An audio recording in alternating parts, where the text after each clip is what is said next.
Well, Cedric Thomas says Mississippi State looks like the Bulldogs of old, fast, physical, and the best team on their schedule. Is he right? Let's talk about it.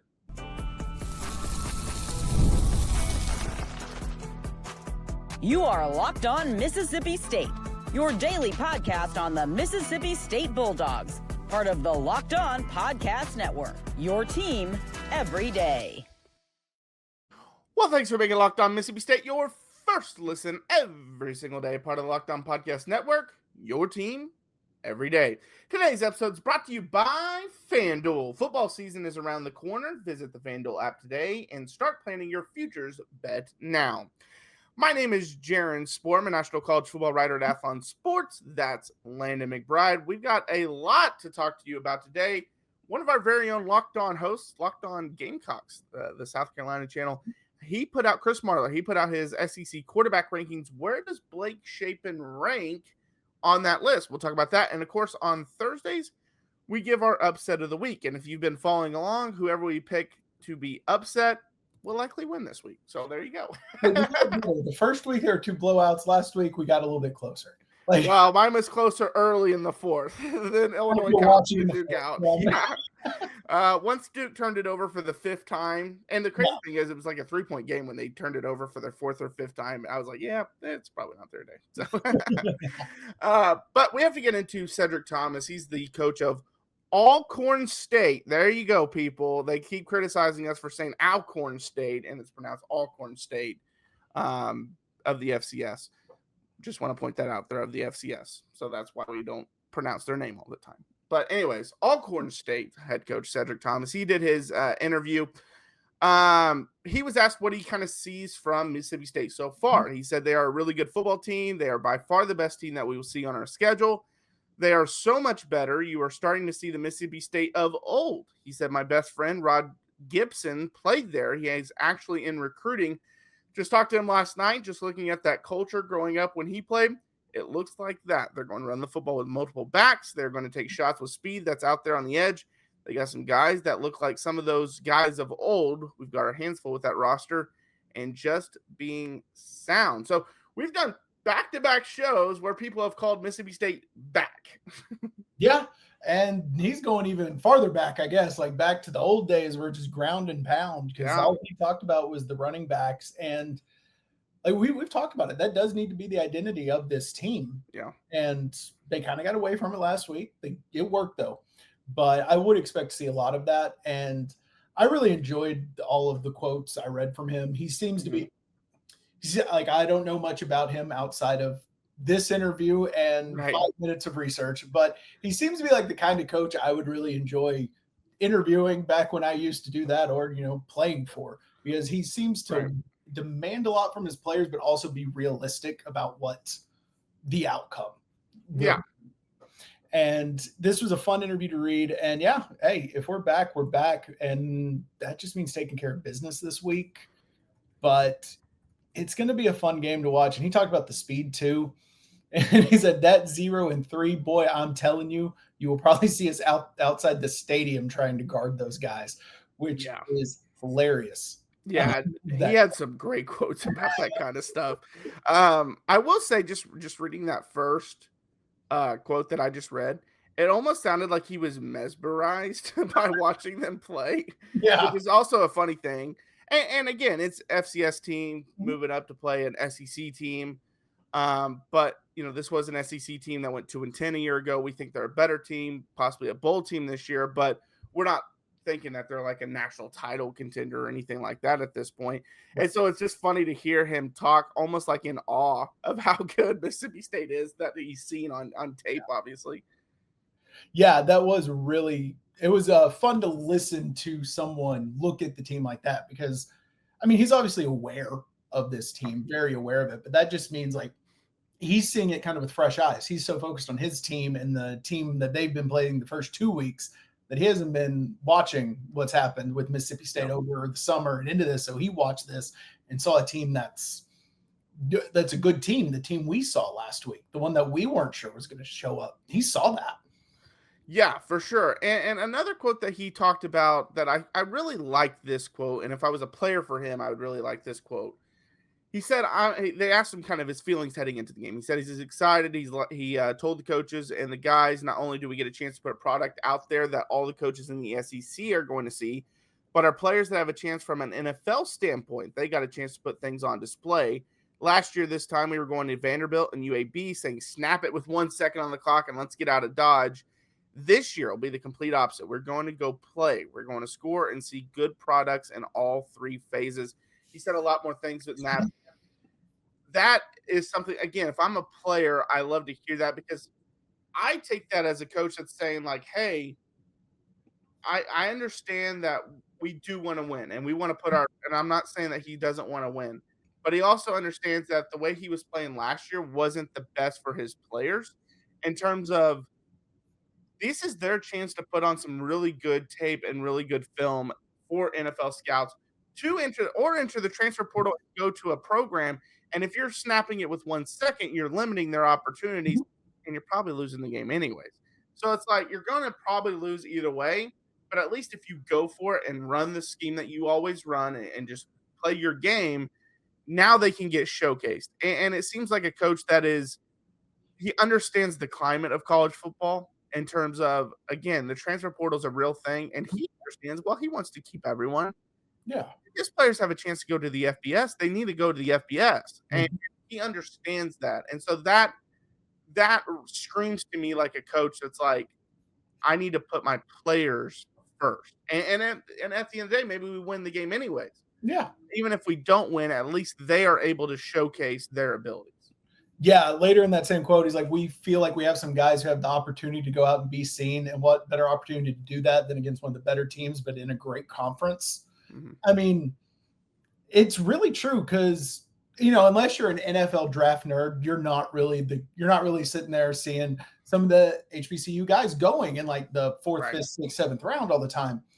But it's because the scouts don't go there. Scouts go to SEC games. So this is a big chance for some of those players and also get tape against an SEC team that next year, another SEC team might be like, hey, come play for us. So It's huge for them. And it also tells me that he knows he has some dudes on his team. Yeah. Yeah, that too. I think that's kind of my takeaway. And like, when you look at their roster, I don't know if it's typos or what, but some of the sizes do not make sense. There's no like official depth chart. You kind of just have to go off of stats through 2 games who you think the best guys are going to be. So it's hard to maybe pick out who he's really talking about in that situation. But yeah, I would not be surprised if there's a couple players that, even if the game is a blowout, we all don't come out going, wow, that guy is a legitimate football player. Yeah, for sure. And I hate that I just thought about this because I could have looked it up before the show started. But I remember this offseason, someone put out, I believe it was the All-American list and maybe even the All-Conference list for every FCS program, for every FCS conference, and then obviously the All-American list. I believe like every player on there except for like 1 or 2 had gone and moved up to the FBS level. Yeah. And they were saying that basically it was the FBS schools were basically looking at it as like a shopping list of how to pick players. And again, that's just the reality of it. And now he gives his players a chance to, you go perform well against an SEC program, even if you lose, the voters for those awards are going to take notice. And then if you're on that list and someone that didn't get to watch you play looks and says, okay, wait, he was an All-American. Let me go look at some of his games. Oh, shoot, they played a Mississippi State. Let me see what he did in that game. And he performed well. Then he might get an offer. And again, he of course will want to keep all of his players, but he understands the best thing for them is to put some really good tape on there and move up the boards. And so I respect a coach that kind of understands that at that level. Obviously, if he's like an FBS coach, you don't want him to have that thought, even if it's a group of 5. Like, you don't want him to have that thought process, even though that's the reality of it. Like, if a group of 5 player at, Akron plays really well, then there's obviously the chance he would go to Miami or something, the next year. But the FCS level, it's good that they kind of have that reality. But yeah. All right. Coming up next, SEC quarterback rankings from our very own Chris Marler. Where does Blake Shapen rank? We will talk about that coming up next. It's almost the weekend. Time to look back and crown this week's MVP on Who Delivered, powered by DoorDash. Just like you can win every Saturday with DoorDash Streaks, Saving more every time you order. These players delivered when it mattered most. Let's break it down. So yesterday I gave Mississippi State's player that delivered in a big way. I gave it to Blake Shapen, and I said Brenen Thompson is the guy you could give it to. So today I'm going to change it. I'm going to go to Brenen Thompson because both guys do deserve recognition. Obviously, we know the big touchdown that he had early on in the game, but then the 58-yarder, to walk it off like that, look up to the sky, that was just a beautiful play, beautiful route to end up getting inside, maybe a busting coverage. We'll never know.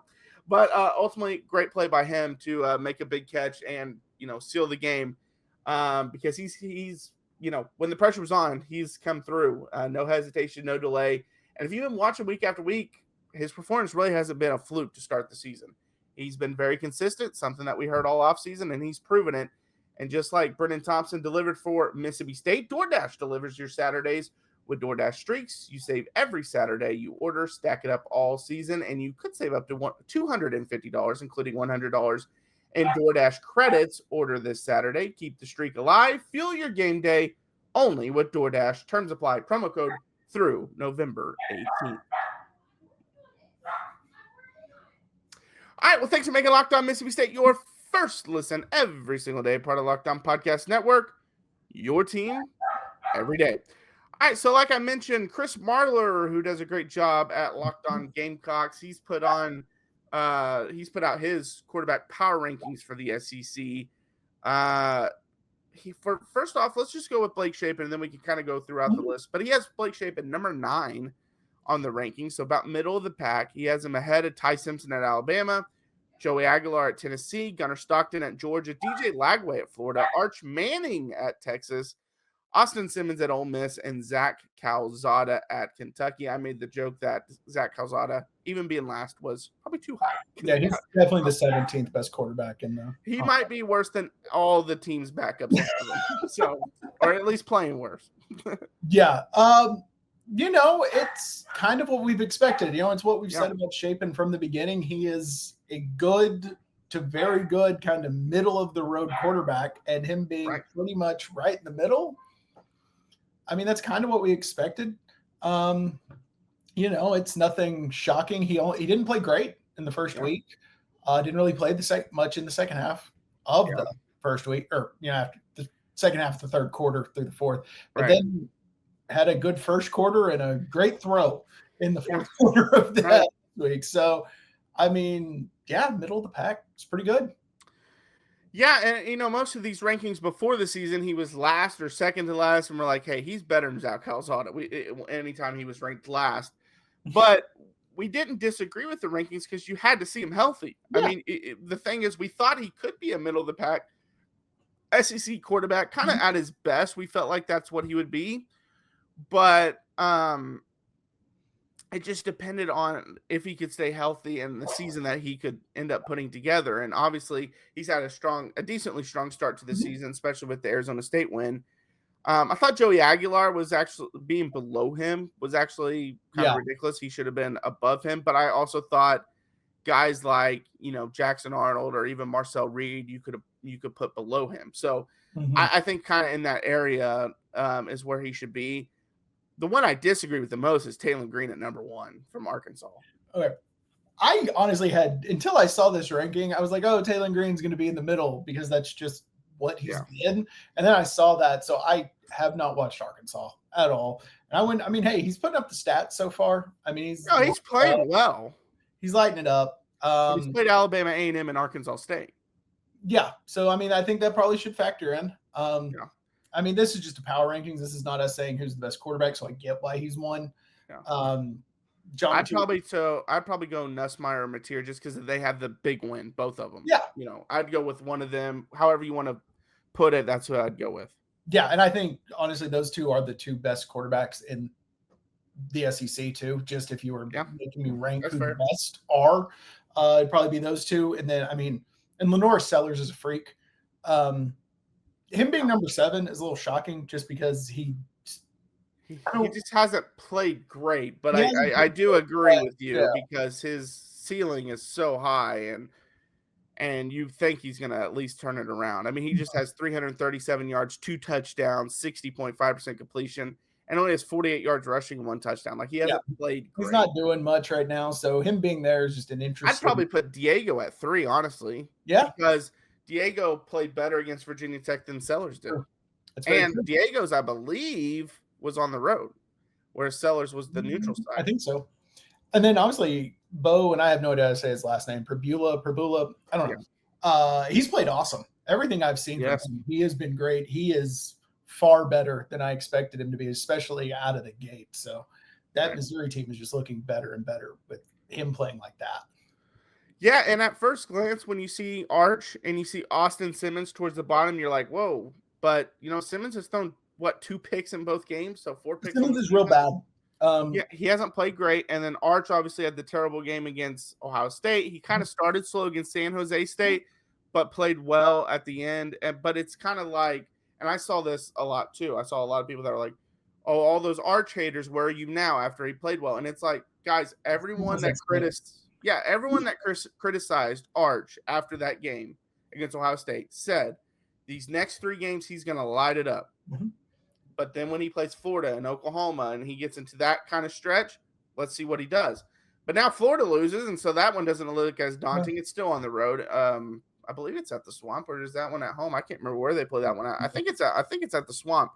But I was looking at their schedule. They only play 3 ranked teams the rest of the season. And only one of those is in the top 10, and that's Georgia, who's kind of looking shaky, and that is at the Swamp. That's what I thought. But yeah, I mean, everyone said he's going to ball out these next 3 weeks. And he should. If he doesn't, now you have even more red flags. Right. And to be fair, I've been criticizing Arch since I saw his high school tape, and it looked like people were diving out of his way when he was running. So I was never sure what we were going to get. Austin Simmons, everyone knows, I told y'all, I've been in a college football fantasy league. I ended up with Austin Simmons. I was like, he'll light up some of these weak teams. Nope. He is so bad. Yeah. 4 interceptions, 3 touchdowns on the year. Yeah. It has been real rough. Still don't know what to make of Gunnar Stockton. This is what I will say about Georgia and Gunnar Stockton. And Joe Klatt, credit to him, he brought this up. This does concern me as well. He mentioned how it concerned him. They had to throw 34 times against Austin Peay, and they only put up 28 points. He threw no touchdowns, and he only threw for like 227 yards. Insane. Also, to make matters worse, right before half, they had it 1st and goal at the 1-yard line. Because of a penalty, they ran the ball 5 times and did not score a touchdown. Got stuffed at the 1, and it half ended. So they didn't get points. Georgia did that. That is insane to think about. As far as Austin Simmons, I like the kid a lot, and that he graduated when he was 19. But this is the one thing I kept saying. Everyone kept talking about, that one drive against Georgia, man, he looked sharp. But I kept saying, okay, but in his extended action against Furman to start the year, he went 7 of 16, 111 yards and a touchdown. That's 43.8% completion percentage. Yeah. The next week against Middle Tennessee State, a little more game time as well. Not as much as the Furman one, but played 2 of 4, 20 yards. Okay, then he doesn't play at all really until the Georgia game. He played a little bit in the Arkansas game, but then he played in the Georgia game. 1 drive, 5 for 6, 64 yards, and then he led a touchdown drive. And everyone's like, this is the savior. And it's like, he played terrible against Furman. Yeah. And he didn't play great against Middle Tennessee State. Why are we overlooking that just because of 1 drive against Georgia? And then, of course, he comes out this season and, he, like I said, he's thrown 2 interceptions in both games. He did throw 3 touchdowns against Georgia State. He threw no touchdowns against Kentucky. Right. Completed 54% of his passes for 235 yards in that game. He did add a rushing touchdown against Kentucky. But, yeah, I mean, I think we keep doing this of jumping the gun because of flashes guys have. Flashes and stars are making us jump on these guys way too early. Playing quarterback's hard. It takes some time. Not everyone can come in and light it up day one. Yeah. Yeah, no, I agree. And so and that's not even a knock at him. Just let these guys grow. These young players, let them grow. Stop putting these high expectations because of a quick flash. I still think he's going to be a great quarterback. I really do. But can we let him get there without crowning him? That's all I'm asking. All right, coming up next, our upset of the week. We'll tell you about it. Mazda crafts cars for those who do more than simply move. And Mazda delivers confidence with every ride with more IIHS Top Safety Pick awards than anyone else as of August 2025. From footwork to breathwork, athletes sweat all the details, and Mazda brings this same intention to how we craft every model. And you can feel the Japanese craftsmanship in every detail, from the metallic accents to the available Napa leather upholstery.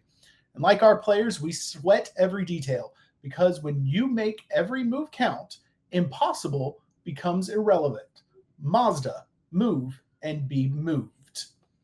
The NFL season is here, and FanDuel is making sure you're ready for kickoff with a can't-miss offer. Right now, new customers can bet just $5, and if your bet wins, you'll get $300 in bonus bets to use across the app. And I've mentioned this many times, my favorite thing about FanDuel is the live bets. Jumping in once the game gets going, you see a player that gets hot, maybe a running back just is tearing people apart in the first quarter.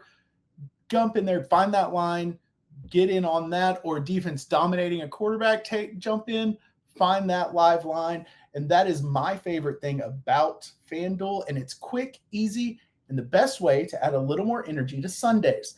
So are you ready to play? Download the FanDuel app now by visiting FanDuel.com to get started. That's FanDuel.com to place your first $5 bet. All right, thanks for making Locked On Mississippi State your first listen every single day, part of Locked On Podcast Network, your team every day. All right, Landon, who are you putting on upset alert that will probably actually win the game? It's exactly why I'm picking them. Alabama. I don't know why. The things seem to be kind of spiraling there a little bit, at least in everyone's mind. They're freaking out. Wisconsin's not a bad team. They're not a great team.